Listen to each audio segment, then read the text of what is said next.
Hello दोस्तों, स्वागत है आपका अपने यूट्यूब चैनल किरण लर्नर्स अकेडमी में। इस वीडियो में हम करेंगे रेलवे ग्रुप डी में साइंस के वो सारे क्वेश्चन जो 28/9/2022 को फर्स्ट शिफ्ट में पूछे गए थे। इससे पहले बहुत सारे सेट ऑलरेडी कवर कर चुके हैं दोस्तों। अगर आपने नहीं देखे वो आप प्ले लिस्ट में जाके मल्टीपल टाइम आप क्वेश्चन की प्रैक्टिस कर सकते हो। हजारों क्वेश्चन हमने आपको करवाए हैं।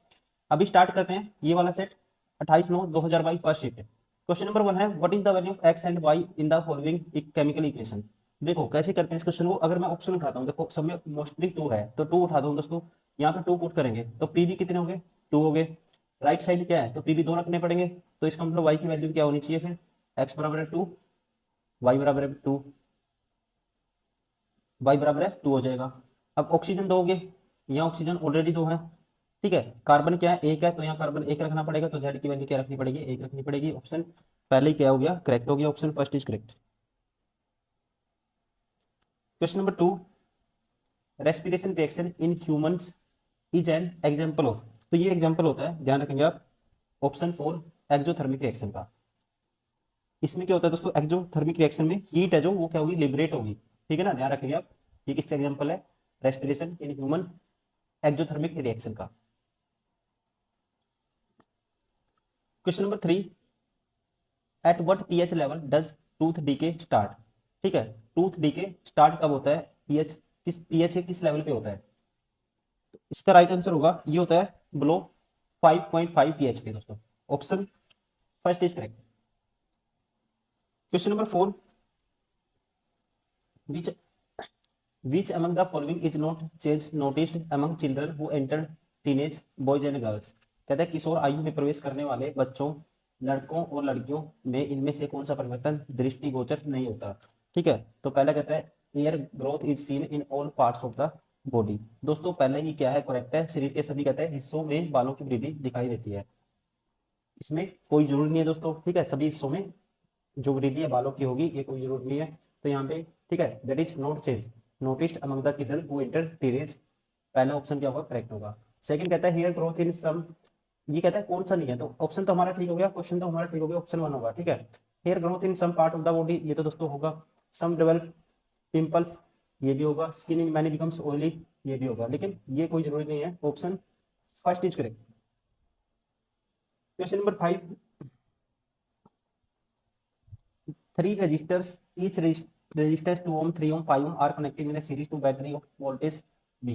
If the current through the 2 ohm resistors 4 ampere, then voltage is, voltage आपको बतानी है। तो यहाँ पे हमें बतानी है वोल्टेज। दोस्तों यहाँ से हम कह सकते हैं वोल्टेज, फिर तीन रेजिस्टेंस है। वोल्टेज अक्रॉस अगर हम निकालते हैं किसके, 2 ओम के अकॉर्डिंग आपको बतानी है, 2 ओम के बतानी है। तो वोल्टेज अगर हम निकालते हैं किसके, 2 ओम के कोरस्पोंडेंस, तो V2 की वैल्यू होगी, वोल्टेज होता है V equal to I R, Ohm's law according to I तो कितना है, आई तो फिक्स है 4 एम्पियर है, और यहाँ पे रेजिस्टेंस है 2 ओम, तो ये होगा 8 वोल्ट। अब V3 निकालते हैं, V3 हम निकालेंगे यहाँ पे, आपको बताने किसके थ्रू है, if the current through 2 ohm resistance is 4 A then voltage. ठीक है, तो 2 ओम अगर रेजिस्टेंस है और 4 एम्पियर क्या है करंट है, देन वोल्टेज इज, वोल्टेज फिर आपको बतानी है।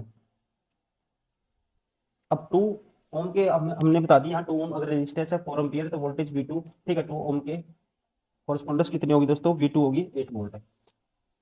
V3 वैसे निकालेंगे, V3 काम करेगी रेजिस्टेंस 3 ओम के रिगार्डिंग। या आप ऐसा कर सकते हो, इसको सर्किट को तोड़िए मत, आप डायरेक्ट नहीं निकालिए, सीरीज में रेजिस्टेंस डायरेक्ट ऐड हो जाते हैं। तो रेजिस्टेंस जो इक्विवेलेंट रेजिस्टेंस आएगा दोस्तों, हम कह सकते हैं इक्विवेलेंट रेजिस्टेंस क्या आएगा, 2 और 3 5 और 5 10 ओम। टोटल रेजिस्टेंस कितना आया, 10 ओम आया। और वोल्टेज क्या है, वोल्टेज आपको बतानी है। V इक्वल टू क्या होता है, आई आर होता है। आई की वैल्यू क्या है, 4 एम्पियर है। रेजिस्टेंस टोटल कितना है, 10 ओम है, तो 10 से मल्टीप्लाई कर देंगे, ये आएगा 40 volt. Option first is correct. ठीक है ना, क्योंकि करंट क्या रहेगा हर कंडीशन में, क्या सही सेम रहेगा। ठीक है ना, हर रजिस्टर्स के अकॉर्डिंग हमने सीधा रिजल्ट निकाल लिया, करंट तो सेम ही होगा पूरी सर्किट में। तो यहाँ पे हम कहेंगे वोल्टेज होगी 40 volt. Option first is correct. Question number 6, which among the following statement is correct about the striated muscles. कहता है रेखित पेशियों के संबंध में निम्नलिखित में से कौन सा कथन सही है। पहले कहता है इनमें कोशिकाएं लंबी बेलनाकार असुंडित और आसंखित होती हैं। Cell are long cylindrical non tapering and are unbranched. ये दोस्तों क्या है, ध्यान रखना, आपको याद करना है, ये गलत है। सेकंड कहता है prominent light and dark bands are present. ठीक है, ये क्या है, करेक्ट है। इसके रिगार्डिंग स्ट्रेटेड मसल्स के रिगार्डिंग। ठीक है, तो इसको आपको याद करना है, prominent light and dark bands are present, इनमें स्पष्ट हल्के और गहरे पट उपस्थित होते हैं। और ये भी ध्यान रखना आपको, जो स्ट्रिएटेड मसल होती है 3 टाइप की होती है दोस्तों। ठीक है, 3 टाइप की होती है, जैसे skeletal, skeletal, cardiac and smooth. Question number 7, which of the following is symptoms of beriberi beri. ठीक है, बेरी बेरी की जो रोग होता है, इसके सिम्टम क्या होते हैं। तो इसमें क्या हो जाता है, जो पेशियां दोस्तों कमजोर हो जाती हैं और ऊर्जा क्या होती है, निम्न होती है, लो एनर्जी लो होती है, weak muscles and low energy, किस रोग के कारण है, beriberi. Question number 8, why is HIV spread through sexual contact. इसका रीजन क्या है दोस्तों, इसका मेन रीजन होता है, ध्यान रखेंगे, viral particles are abundant in seminal fluids. ठीक है, विषाणुग्रस्त कण शुक्र शुक्र में प्रचुर मात्रा में मौजूद होते हैं। Option second is correct. Question number 9, if the foreigner indicates if the forefinger indicates the direction of the magnetic field and thumb shows the direction of the motion of a conductor, then the middle, देखो पता ही लग गया आपको, देखते हैं दोस्तों, then the middle finger show the direction of the induced current, the thumb forefinger middle finger and stretched perpendicular to each other, this is called, ये क्या है, फ्लेमिंग का राइट हैंड रूल। ठीक है, इसमें जो दोस्तों थंब मोमेंट ऑफ कंडक्टर दिखाता है, मैग्नेटिक फील्ड की डायरेक्शन इंडेक्स फिंगर दिखाएगी, और जो मिडिल फिंगर है किसकी, इंड्यूस करंट की डायरेक्शन दिखाती है। Option 4 is correct, that is Fleming right hand rule. Question number 10, which of the following minerals help crops withstand pest. कहते हैं निम्नलिखित में से कौन से खनिज फसलों के कीटों से बचाने में सहायक करते हैं। तो इसका राइट आंसर होगा दोस्तों, ये है option 3, potassium, calcium and magnesium. Potassium, calcium and magnesium. Question number 11, festival lights in buildings are example of. ठीक है, ये एग्जांपल होता है सीरीज सर्किट का, किसका होता है, याद रखना आपको, श्रेणी परिपथ का। Option first is correct, light होती है किसमें, सीरीज सर्किट में। Question number 12, law of Octave become irrelevant after the discovery of noble gases. ठीक है, नोबल गैसेस दोस्तों कौन से ग्रुप में पाई जाती है, ग्रुप 18 में पाई जाती है। ठीक है, और ध्यान रखेंगे, जो लॉ ऑफ ऑक्टेव था, इसको माना गया था इरेलीवेंट, कब, जब डिस्कवरी हो गई थी किसकी, नोबल गैसेस की। Question number 13, the phenomena behind the working of an electric oven is. कहता है इलेक्ट्रिक ओवन की कार्यप्रणाली के पीछे परिघटना डैश है। ठीक है, तो इसका राइट आंसर होगा जूल हीटिंग इफेक्ट। किस पे काम करता है, जूल हीटिंग इफेक्ट पे। Option 4 is correct.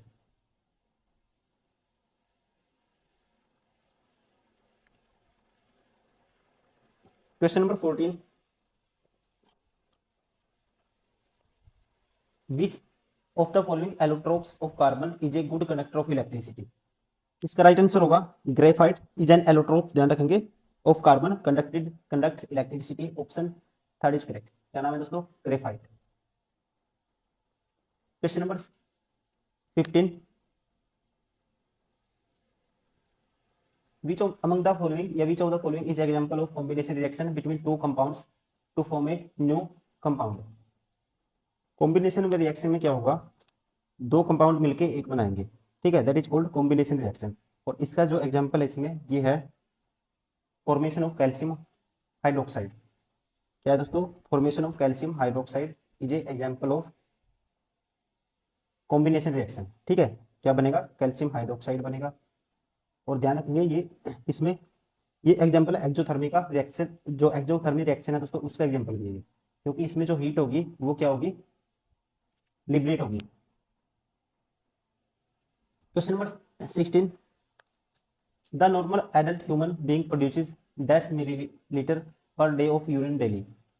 तो इसका राइट आंसर होगा दोस्तों ऑप्शन 4, क्या आएगा, मिलीलीटर, 1000 से 2000 मिलीलीटर।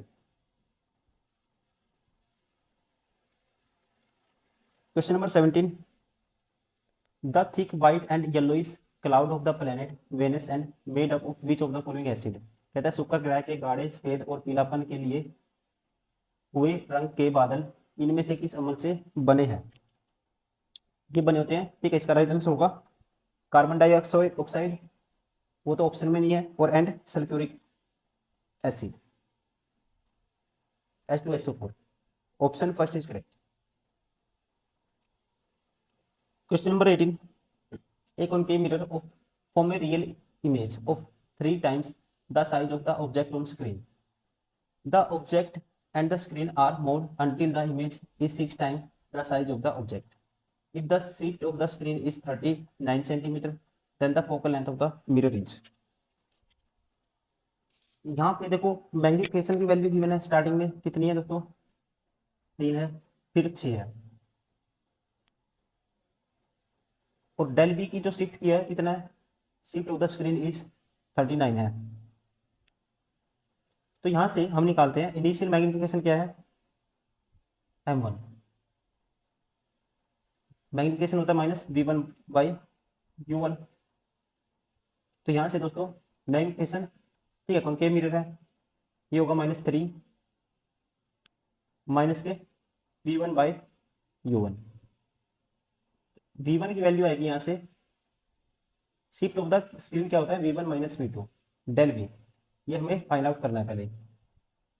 अब देखो v1 की वैल्यू आई -3u1, वैसे ही v2 की वैल्यू दोस्तों सेम क्या आएगी, ये जब क्या है, the object of the screen are moved until the image is 6 times of the size of the object, तो यहां से आ जाएगी। वैसे ही इसी कंडीशन से m2 की वैल्यू रखोगे 6, तो ये हो जाएगा 6u2। अब वैसे ही, ठीक है, आपको पता मिरर फॉर्मूला क्या करता है, 1/f is equal to 1/u plus 1/v। तो 1/f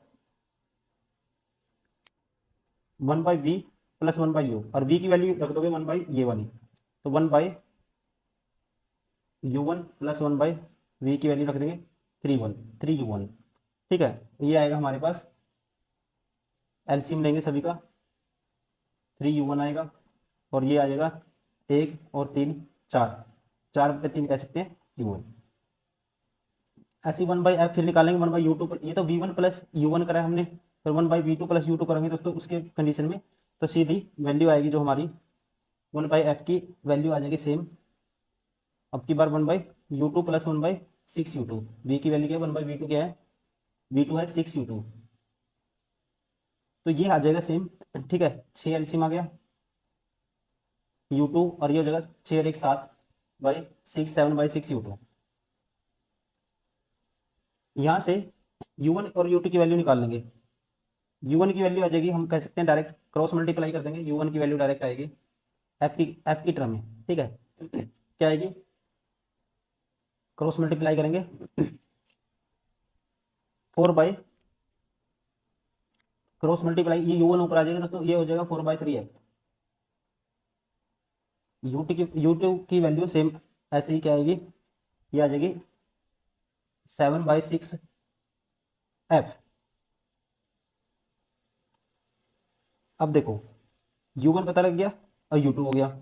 अब इसी रिलेशन में v1 पता है 3u1, तो v1 की वैल्यू क्या है 3u1, तो 3 टाइम्स गुना करेंगे तो ये आएगी 4f1, 4f है दोस्तों। और v2 की वैल्यू, v2 क्या है 6u2 है, 6 टाइम करेंगे, u2 की वैल्यू क्या है, ये है u2 7/6f, तो 7/6 से 6 कैंसिल, तो ये आ जाएगी 7f। अब डेल v शिफ्टिंग स्क्रिप्ट जो होता है, शिफ्ट मैंने बताया था v1 माइनस v2, या कह सकते हैं v2 माइनस v1, जो बड़ा होता है उसमें से माइनस करते हैं। और इसकी वैल्यू क्या है, डेल v की वैल्यू है 39, और ये किसके बराबर होता है, बड़ी में से छोटी वाली जो लेंथ माइनस करोगे वो लेंथ 7f माइनस 3f आएगा, तो f की वैल्यू आएगी 13 3 39, option third 13। Question number 19, Which of the following are correct with respect to the reflection by the spherical mirror? A concave mirror diverts the ray of light if the object is placed between the pole and focus. दोस्तों ध्यान रखेंगे ये statement क्या है, correct है, क्योंकि जब object रखोगे आप बिटवीन पोल एंड फोकस तो कॉनकेव मिरर क्या करेगा, डाइवर्स करेगा रे ऑफ लाइट को। Convex mirror can convert the beam of light, ये है दोस्तों डाइवर्जिंग मिरर, ये कन्वर्ज नहीं करता, ठीक है। ये दूसरी स्टेटमेंट भी क्या है, गलत है, ये क्या है, पहली क्या है, ठीक है। Option first is correct, only one is correct. Question number 20, in case of alternating current,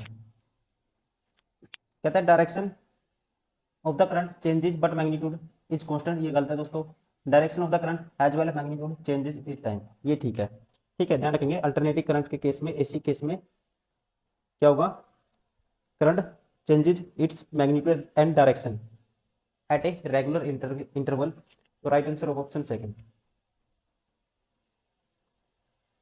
question number 21, if a 12 volt power supply to power of 20 watt to a bulb, then the power supply would be when connected to 6 volt, ठीक है। तो power जब 6 volt पे connect करेंगे तो आपको बताना power कितनी होगी, जब वोल्टेज क्या होगी, 6 वोल्ट होगी। आसान क्वेश्चन है दोस्तों, देखो पावर जब 12 वोल्ट है तो यहाँ से वोल्टेज 12 वोल्ट है तो पावर कितनी है, 24 वोल्ट। अगर वोल्टेज हाफ कर देंगे तो पावर भी क्या हो जाएगी, हाफ हो जाएगी, 12 वोल्ट हो जाएगी। ध्यान रखेंगे option third is correct. Question number 22,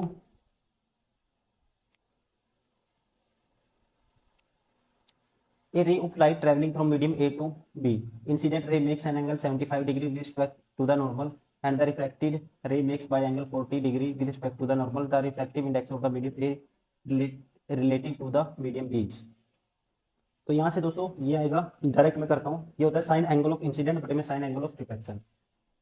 sign angle 75 degree, sign angle 40 degree, जब इनकी वैल्यू पुट करोगे ये आएगा 0.96, ऐसी वैल्यू होती है इसकी, इसकी होती है 0.64। देखो आपको पता होना चाहिए साइन 75 डिग्री 40 डिग्री, ठीक है, या तो आपको वैल्यू पता होना चाहिए तभी आप क्वेश्चन कर सकते हो, वरना नहीं कर पाओगे। अब इसका रेशियो लेंगे, ये आएगा 1.5 के आसपास, इसका राइट आंसर होगा ऑप्शन थर्ड।